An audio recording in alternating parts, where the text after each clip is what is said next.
Welcome to స్వతంత్ర news. నేను అబిత. ముందుగా హెడ్లైన్స్. ముగిసిన టీడీపీ పార్లమెంటరీ సమావేశం. రాష్ట్ర ప్రయోజనాలే లక్ష్యంగా సాగాలని దిశానిర్దేశం.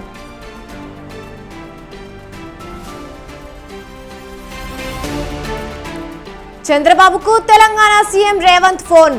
రెండు రాష్ట్రాల మధ్య సత్సంబంధాలు కొనసాగాలన్న సీఎం.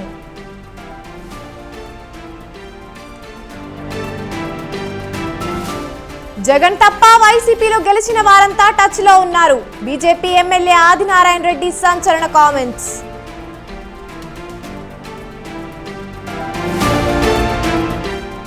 బెంగళూరు రేవ్ పార్టీ వ్యవహారంలో నటి హేమ సస్పెన్షన్. నోటీసులకు స్పందించకపోవడంతో సస్పెన్షన్ వేటు వేసిన మా.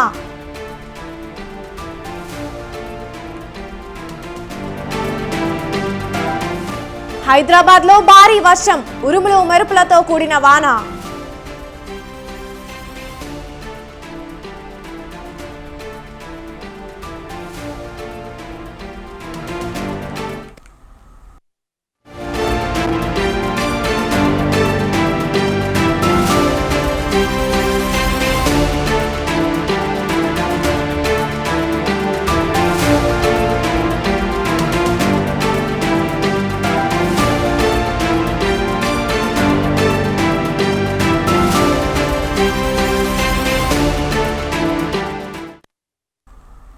బెంగళూరు రేవ్ పార్టీ కేసులో అరెస్ట్ అయిన నటి హేమపై మూవీ ఆర్టిస్ట్ అసోసియేషన్ సస్పెండ్ పడినట్లు తెలుస్తోంది. హేమను మా నుంచి సస్పెండ్ చేయడానికి సభ్యుల అభిప్రాయాలు కోరుతూ ప్రెసిడెంట్ మంచు విష్ణు మా అసోసియేషన్ గ్రూప్లో మెసేజ్ పెట్టారు. అయితే సభ్యులంతా హేమను సస్పెండ్ చేయాల్సిందే అంటూ రిప్లై ఇచ్చినట్లు తెలుస్తోంది. దీంతో హేమను సస్పెండ్ చేయాలని మంచు విష్ణు నిర్ణయం తీసుకున్నట్లు తెలుస్తోంది.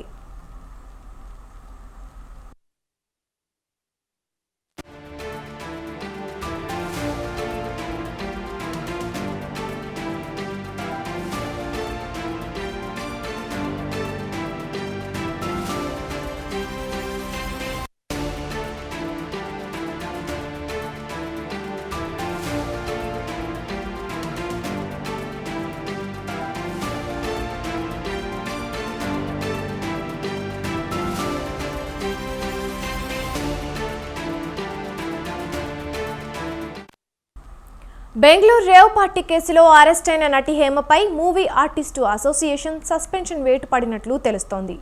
హేమను మా నుంచి సస్పెండ్ చేయడానికి సభ్యుల అభిప్రాయాలు కోరుతూ ప్రెసిడెంట్ మంచు విష్ణు మా అసోసియేషన్ గ్రూప్లో మెసేజ్ పెట్టారు.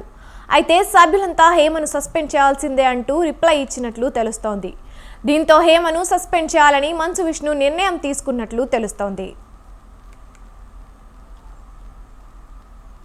ఇక ఇదే అంశంపై మరింత సమాచారాన్ని మా ప్రతినిధి గంగాధర్ ఫోన్ లైన్ ద్వారా అందిస్తారు. చెప్పండి గంగాధర్. అదితో హేమను సస్పెండ్ చేసినట్లు ఇప్పటికే చాలా మీడియాలో వార్తలు వస్తున్నాయి. అయితే హేమను ఇప్పటి వరకు సస్పెండ్ చేసినట్లు అయితే మనకి పక్కా సమాచారం, ఆమెను సస్పెండ్ అయితే చేయలేదని మనకు తెలిసింది. చాలా మీడియా సంస్థలు అలాగే సోషల్ మీడియాలో హేమ సస్పెండ్ అయిన వార్తలు వస్తున్న నేపథ్యంలో అసలు ఏం జరిగింది ఏంటంటే నిజానిజాలు తెలుసుకునే ప్రయత్నంలో స్వతంత్ర టీవీ కొంతమంది సభ్యులను ఫోన్ చేసి అడగ వాళ్ళు మనకు ఇచ్చిన సమాచారం ఏంటంటే హేమను అయితే ఇప్పటివరకు సస్పెండ్ చేయలేదు, అసలు అలాంటి నిర్ణయం ఇంకా తీసుకోలేదు. హేమ విషయంలో ఏం చేయాలనే దాని మీద ప్రెసిడెంట్ మంచు విష్ణు 26 మంది సభ్యులకు మెసేజ్లు పంపించారు. అసలు హేమ విషయంలో ఎలాంటి నిర్ణయం తీసుకోవాలి ఏంటనే దాని మీద అభిప్రాయాలు కోరుతూ 26 మంది మాక్ కమిటీ మెంబర్లకు ఆయన మెసేజ్ పంపించారు. అయితే అందులో 26 మందిలో 6 మాత్రమే హేమను సస్పెండ్ చేయాలనే దానికి సమర్థిస్తూ కొంతమంది ఆయనకి మళ్ళీ రిప్లై ఇచ్చారు. అయితే 26 మందిలో 6 ఇచ్చిన సమాచారాన్ని బట్టి ఎలాంటి నిర్ణయం ఇప్పుడు అయితే తీసుకోలేదు. హేమనైతే ఇప్పటి వరకు సస్పెండ్ చేయలేదని మనకు తెలుస్తోంది. కీలక మనకు విశ్వసనీయ వర్గాల సమాచారం ప్రకారం మనకు తెలుస్తోంది. ఇక చూసుకుంటే ఈ గతంలో కూడా డ్రగ్స్ కేసు అనేది వచ్చింది, అప్పుడు కూడా అసలు ఎవరిని సస్పెండ్ చేయలేదు. ఇప్పుడు కూడా ఇంకా హేమకు సంబంధించిన పోలీసులు అసలు ఏం చెప్తారు, ఆమె మీద ఎఫ్ఐఆర్ వేస్తారా, కోర్టుకు పంపిస్తారా, జైలుకు పంపిస్తారా దాని మీద చూసి ఒకవేళ జైలుకు పంపించి ఆమె మీద నేరం నిరూపణ అయితే అప్పుడు హేమకు సంబంధించి సస్పెండ్ చేయాలా వద్దనే దాని మీద మా మెంబర్స్ అందరూ కలిసి అప్పుడు నిర్ణయం తీసుకునే అవకాశం అయితే ఉంటుంది. ఇదే విషయం మీద రేపు లేదా ఎల్లుండి మా సభ్యులైతే ఎవరన్నారో కీలకంగా వ్యవహరించే కమిటీ మెంబర్స్ తో కలిపి మంచు విష్ణు ఒక మీటింగ్ నిర్వహిస్తారు.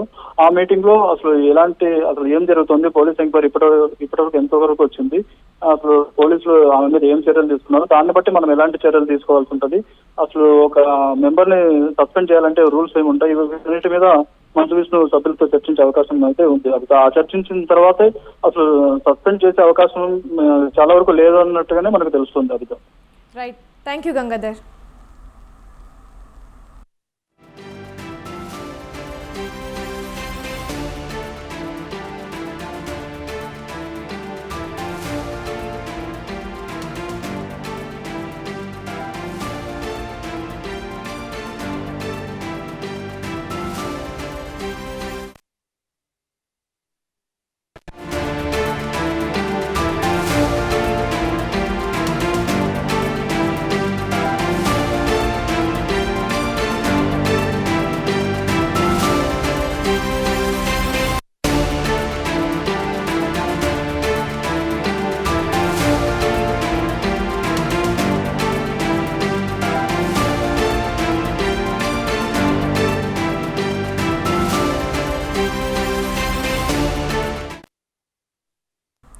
రేపు మరోసారి మేడిగడ్డ బ్యారేజ్ను సందర్శించనున్నారు నీటిపారుదల శాఖ మంత్రి ఉత్తమ్ కుమార్ రెడ్డి. మేడిగడ్డతో పాటు అన్నారం, సుందిళ్ల బ్యారేజ్లను కూడా ఆయన సందర్శించనున్నారు. ఎన్డీఎస్ఏ మధ్యంతర నివేదిక సూచనల మేరకు కొనసాగుతున్న పనుల పురోగతిని ఆయన పరిశీలించనున్నారు. రుతుపవనాల ప్రభావంతో కురుస్తున్న వర్షాల కారణంగా వరదల నేపథ్యంలో రక్షణ చర్యలపై సమీక్షించనున్నారు మంత్రి ఉత్తమ్ కుమార్. పర్యటనలో భాగంగా ముందుగా మేడిగడ్డను పరిశీలిస్తారు. అనంతరం చాపర్ ద్వారా సుందిళ్లకు, ఆ తర్వాత అన్నారం చేరుకుంటారు. ఇక మంత్రి వెంట ఇరిగేషన్ ఈఎన్సీ అనిల్ కుమార్, ఇతర నీటిపారుదల శాఖ అధికారులు వెళ్లనున్నారు.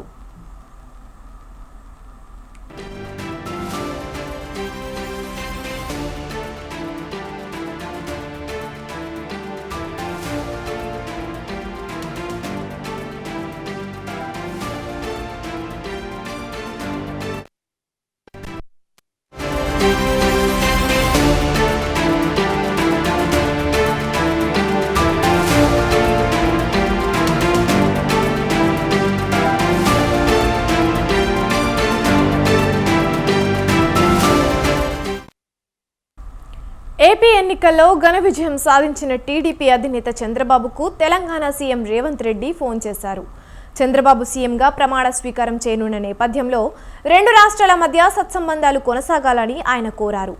అపరిష్కృతంగా ఉన్న విభజన అంశాల పరిష్కారానికి సహకరించాలని కోరారు.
టీడీపీ అధినేత కాబోయే సీఎం చంద్రబాబు ఇంటికి నేతలు, ఉన్నతాధికారులు క్యూ కట్టారు.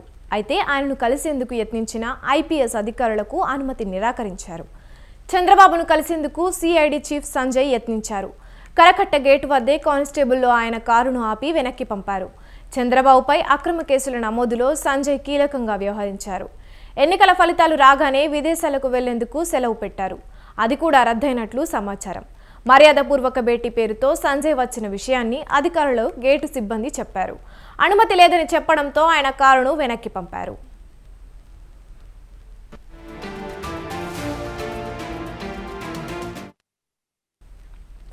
ఇంటెలిజెన్స్ మాజీ చీఫ్ పిఎస్ఆర్ ఆంజనేయులు ఉండవల్లిలోని చంద్రబాబు నివాసం వద్దకు చేరుకోగా అనుమతి లేదని చెప్పారు. ఎన్నికల విధుల్లో అవకతవకలకు పాల్పడ్డారని ఆయన్ను ఎన్నికల సంఘం తప్పించింది. ఆ తర్వాత అనధికారికంగా కూడా వైసీపీ కోసం పనిచేశారనే ఆరోపణలు ఉన్నాయి. ఈ నేపథ్యంలో చంద్రబాబు నివాసానికి వెళ్లే మార్గంలో ప్రధాన గేటు వద్దే కానిస్టేబుళ్లు పిఎస్ఆర్ కారును ఆపారు. లోపలికి అనుమతి లేదని స్పష్టం చేశారు.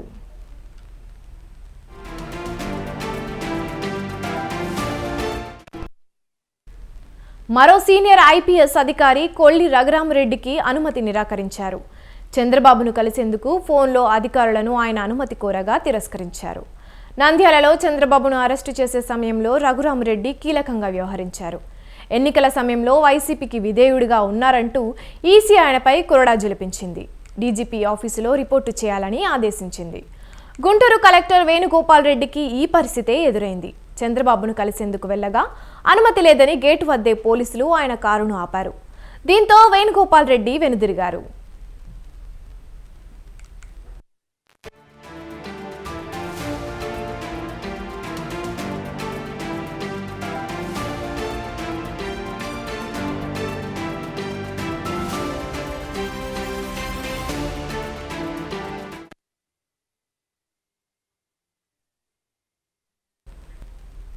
బీజేపీ ఎమ్మెల్యే ఆదినారాయణ రెడ్డి సంచలన వ్యాఖ్యలు చేశారు. వైసీపీ హయాంలో దరిద్ర పాలన సాగిందని జమ్మలమడుగు బీజేపీ ఎమ్మెల్యే ఆదినారాయణ రెడ్డి అన్నారు.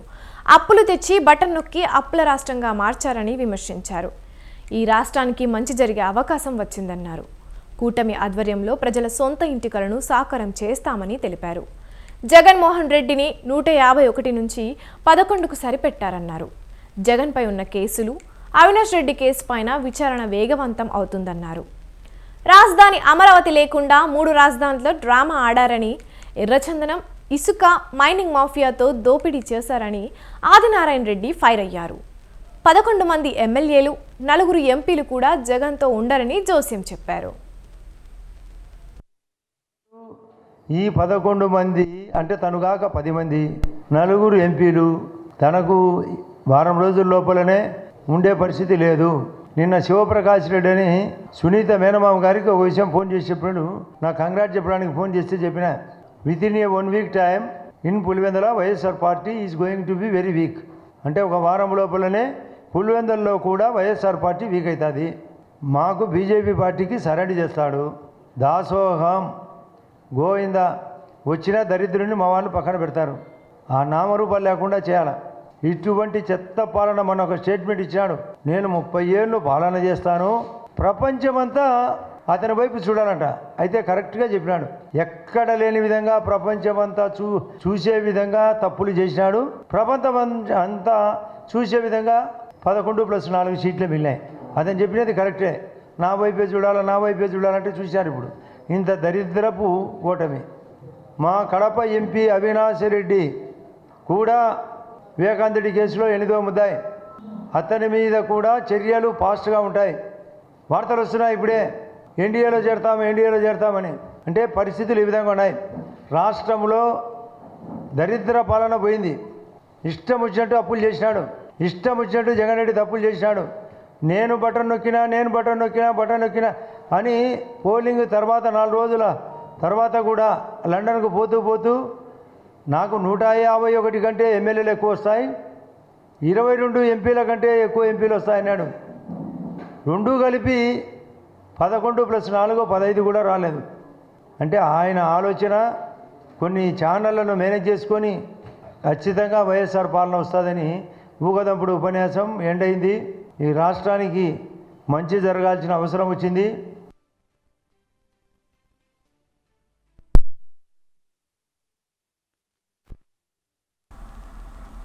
తన గెలుపుకు కృషి చేస్తున్న గన్నవరం నియోజకవర్గ ప్రజలకు పాదాభివందనలు తెలియజేశారు ఎమ్మెల్యే యార్లగడ్డ వెంకట్రావు. గన్నవరం టికెట్ ఇచ్చినందుకు చంద్రబాబుకు ధన్యవాదాలు తెలిపారు.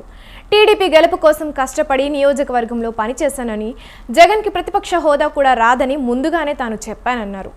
జగన్కి తాను చేసిన సవాల్ను నిజం చేసినందుకు గన్నవరం ప్రజలకు రుణపడి ఉంటానని స్పష్టం చేశారు.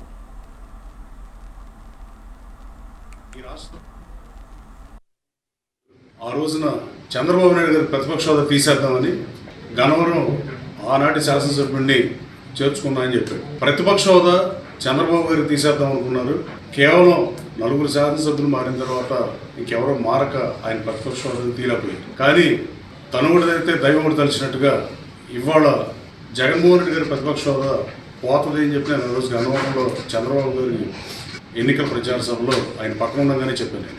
అదే జరిగింది. అలాగే కూటమి గెలిచింది. ప్రజల మధ్యలోనే ఉన్నా, గన్నవరం ప్రజల మధ్యలో ఉన్నా, పోటీ చేస్తే గన్నవరంలో పోటీ చేస్తానని చెప్పా. గన్నవరంలోనే పోటీ చేసే తెలుగుదేశం పార్టీ టికెట్ ఇచ్చినందుకు చంద్రబాబు గారికి ధన్యవాదాలు తెలియజేస్తున్నా. నాకు ఓటేసి నన్ను శాసనసభ్యులు నా కోరిక తీర్చేందుకు నేను మీకు 5 సంవత్సరాలు చాకరీ చేస్తాను. ఈ రాష్ట్ర మాజీ ముఖ్యమంత్రి జగన్మోహన్ రెడ్డి గారు ఆ రోజున చంద్రబాబు నాయుడు గారి ప్రతిపక్ష హోదా తీసేద్దామని.